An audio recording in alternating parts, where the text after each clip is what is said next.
So to understand how Togo got here, we have to rewind the clock, not just 20 years, but all the way back to independence. Togo gained independence from France in 1960. And for a brief moment, it looked like a true African democracy was being born. The country's first president, Sylvanus Olympio, was an economist, Pan-Africanist, and a visionary. He wanted Togo to chart its own course, one that was independent from both colonial France and Cold War power plays. In 1963, just 3 years after independence, Olympio was assassinated in Africa's first post-independence military coup. That's right. And guess who helped lead that coup?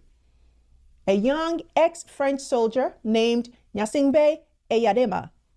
He would return just 4 years later to seize power for himself and hold on to it for the next 38 years.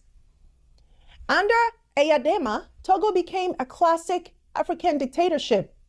A one-party state, no free press, widespread human rights abuses, elections in name only. And when he died in 2005, instead of a peaceful transition of power, the military bypassed the constitution and handed control straight to his son, Faure Gnassingbé. It was a political inheritance. And Faure didn't waste time continuing the family tradition. Now, when the international community pushed back, Faure temporarily stepped down, only to run in a rushed election 2 months later, an election marred by violence, intimidation, and allegations of fraud. Since then, Faure has ruled Togo for 2 straight decades. And how did he hold on to power? By changing the rules over and over again. In 2019, he amended the Constitution to reset the clock on his term limits, allowing him to run again in 2020.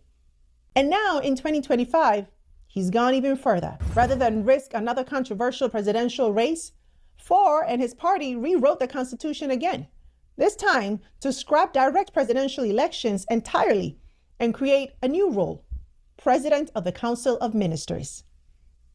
What's that, you ask? Well, think of it as a prime minister with supreme power, unelected, unaccountable, and immune to term limits. And guess who's been sworn in as the first and only holder of that office? Faure Gnassingbé. No vote, no public debate, just political theater dressed up as reform. It's a move that even the country's own Catholic bishops are calling unbearable, because Togo isn't a failed democracy. It's a dynastic dictatorship in disguise. And the tragedy is they've gotten away with it for nearly 60 years.